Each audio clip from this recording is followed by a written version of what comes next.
এখন শুনবেন আজকের গুরুত্বপূর্ণ খবরের শিরোনাম। লস অ্যাঞ্জেলসের দাবানল মনে হচ্ছে পারমাণবিক বোমা ফেলা হয়েছে। চাঁদে প্রেসিডেন্ট কার্যালয় দখলের চেষ্টা, অস্ত্রধারীদের সংঘর্ষে নিহত 19। যুক্তরাষ্ট্র আরব মধ্যস্থতায় গাজায় যুদ্ধবিরতি আলোচনার অগ্রগতি। সিরিয়ায় 500 বর্গ কিলোমিটার এলাকা ইসরায়েলের দখলে, রাশিয়ার হুঁশিয়ারি। এবার যুক্তরাষ্ট্রের নাম পাল্টে মেক্সিকান আমেরিকা রাখার পরামর্শ। দলকে সরকারের সঙ্গে আলোচনা চালিয়ে যেতে বললেন ইমরান।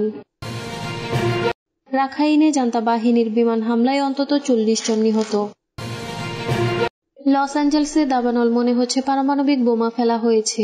ইতিহাসের সবচেয়ে ভয়াবহ দাবানলে পড়ছে যুক্তরাষ্ট্রের ক্যালিফোর্নিয়া অঙ্গরাজ্যের লস অ্যাঞ্জেলস শহরে। দাবানলে এখন পর্যন্ত 5 জনের মৃত্যু হয়েছে। আগুনে পুড়ে মাটির সঙ্গে মিশে যাচ্ছে রাস্তার পাশ দিয়ে থাকা বহুমূল্যের বাড়িঘর ও গাড়ি। এরই মধ্যে $50 বিলিয়ন সম্পদের ক্ষতি হয়েছে। এই দাবানলের ধ্বংসযজ্ঞের ভয়াবহতা সম্পর্কে বলতে গিয়ে যুক্তরাষ্ট্রের ক্যালিফোর্নিয়া অঙ্গরাজ্যের লস অ্যাঞ্জেলস কাউন্টির শেরিফ রবার্ট লুনা বলেছেন, মনে হচ্ছে এই এলাকাগুলোয় একটি পারমাণবিক বোমা ফেলা হয়েছে। এক প্রতিবেদনে তথ্য জানিয়েছে বিবিসি। তিনি বলেন, দাবানলে মারাত্মক ক্ষতিগ্রস্ত অনেকগুলো এলাকায় পৌঁছানোটা এখনো অনিরাপদ। এর পরিপ্রেক্ষিতে দাবানলে মানুষের প্রাণহানির সংখ্যা বাড়তে পারে। দাবানলে মৃত মানুষের সংখ্যা এখন পর্যন্ত 5 জনই আছে, তবে মৃত মানুষের এই সংখ্যা নিশ্চিতভাবেই পরিবর্তিত হবে। এদিকে ব্লুমবার্গের এক প্রতিবেদন বলছে, এই দাবানল থেকে $5,700 কোটি মার্কিন ডলারের ক্ষতি হতে পারে, যা মার্কিন ইতিহাসের অন্যতম বড় অর্থনৈতিক বিপর্যয় হিসেবে বিবেচিত হতে পারে। চাঁদে প্রেসিডেন্ট কার্যালয় দখলের চেষ্টা, অস্ত্রধারীদের সংঘর্ষে নিহত 19। মধ্য আফ্রিকার দেশ চাঁদের প্রেসিডেন্ট কার্যালয়ে ঢোকার চেষ্টা চালিয়েছে একদল অস্ত্রধারী। এ সময় তাদের সঙ্গে নিরাপত্তা কর্মীদের সংঘর্ষে 19 জন নিহত হন। গতকাল বুধবার রাজধানী এনজামেনায় এক ঘটনা ঘটে বলে সরকারের তরফে জানানো হয়েছে। ঘটনাস্থলের কাছাকাছি থেকে গোলাগুলির শব্দ শুনতে পাওয়া ও ট্যাঙ্কের টহল দেওয়ার কথা জানিয়েছেন এএফপির সংবাদদাতারা। নিরাপত্তা সূত্রগুলো বলেছে, সশস্ত্র ব্যক্তিরা প্রেসিডেন্ট কমপ্লেক্সের দখল করার চেষ্টা চালিয়েছেন। পরে সরকারের পক্ষ থেকে বলা হয়েছে, সংঘর্ষে 19 জন নিহত হয়েছেন। তাদের মধ্যে 18 জনই 28 শক্তিশালী কমান্ডো ইউনিটের সদস্য। তারা ওই হামলা চালিয়েছেন। চাঁদ সরকারের মুখপাত্র ও পররাষ্ট্রমন্ত্রী আবদেরামান কালামাল্লাহ এএফপিকে বলেন, হামলাকারীদের মধ্যে 18 জন নিহত ও 6 জন আহত হয়েছেন। আমাদের 1 জন নিহত ও 3 জন আহত হয়েছেন। তাদের একজনের অবস্থা গুরুতর।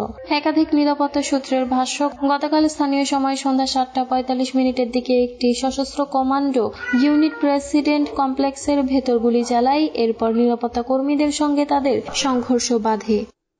যুক্তরাষ্ট্র আরব মধ্যস্থতায় গাজায় যুদ্ধবিরতি আলোচনার অগ্রগতি। গাজায় 15 মাস ধরে চলমান সংঘাতের অবসানে যুদ্ধবিরতির চুক্তি নিয়ে যুক্তরাষ্ট্র, কাতার এবং মিশরের মধ্যস্থতায় গুরুত্বপূর্ণ আলোচনা চলছে, তবে এখনো কোনো চূড়ান্ত সমঝোতা হয়নি বলে জানিয়েছে ফিলিস্তিনি সূত্র। বৃহস্পতিবার মধ্যস্থতাকারীরা কাতারে আলোচনায় বসেছিলেন।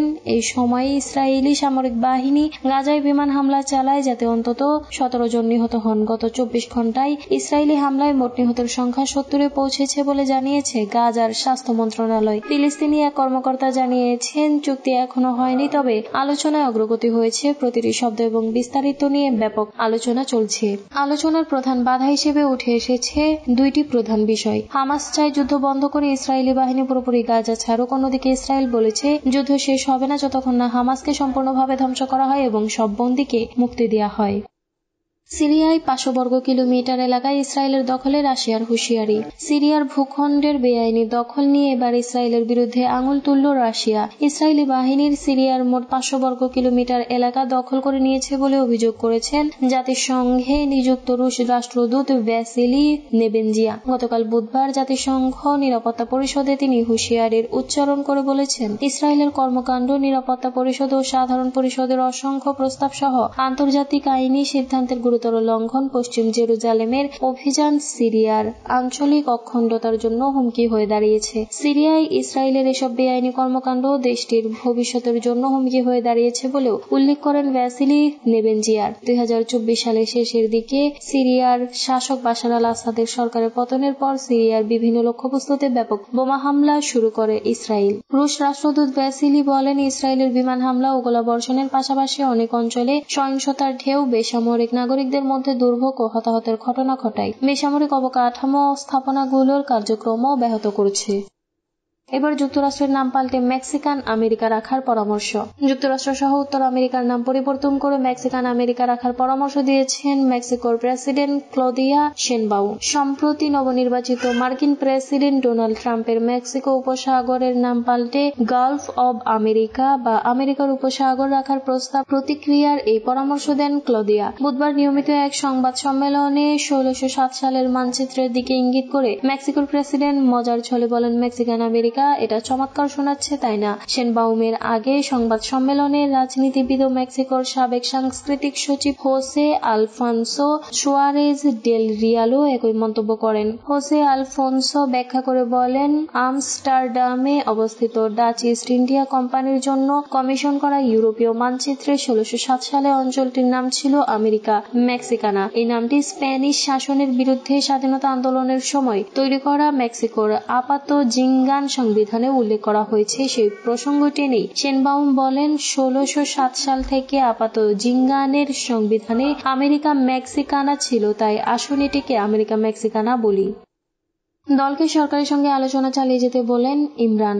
রাজনৈতিক সমঝোতার লক্ষ্যে সরকারের সঙ্গে আলোচনা চালিয়ে যেতে নেতাকর্মীদের নির্দেশ দিলেন পাকিস্তান তেহরিকে ইনসাফের প্রতিষ্ঠাতা ও সাবেক প্রধানমন্ত্রী ইমরান খান। পাকিস্তানের রাওয়ালপিন্ডির আদিয়ালা কারাগারে স্থাপিত আদালতে দলের জ্যেষ্ঠ নেতাকর্মীদের সঙ্গে সাক্ষাতে তিনি এই নির্দেশ দেন। দলটির শীর্ষ এক কর্মকর্তা গতকাল বুধবার দেশটির গণমাধ্যমে কথা বলেছেন। পিটিআই এর চেয়ারম্যান গওহর আলী খান আদিয়ালা কারাগারের বাইরে সাংবাদিকদের বলেন, পিটিআই প্রতিষ্ঠাতা সরকার গঠিত কমিটির সঙ্গে আলোচনা চালিয়ে যেতে বলেছেন। এছাড়া কমিটির কাছে দলের দাবি দাওয়া তুলে ধরতে ও লিখিতভাবে জমা দিতে বলেছেন। গওহর আলী খান ছাড়াও পিটিআই নেতা আলী জাফর ও সর আফজাল মারওয়াত ইমরানের সঙ্গে সাক্ষাৎ করেন। টানা রাজনৈতিক লড়াইয়ের পর সরকার ও পিটিআই গত 27 ডিসেম্বর ও 2 জানুয়ারি 2 দফা আলোচনা করেছে, কিন্তু পিটিআই এ সময় কোনো লিখিত দাবি জানায়নি। সর্বশেষ বৈঠকে পিটিআই তাদের দাবি দাওয়া লিখিতভাবে জানাবে বলে সিদ্ধান্ত হয়। ইমরান খানের সঙ্গে সাক্ষাতের পর পরবর্তী আলোচনা হওয়ার সিদ্ধান্ত নেওয়া হয়।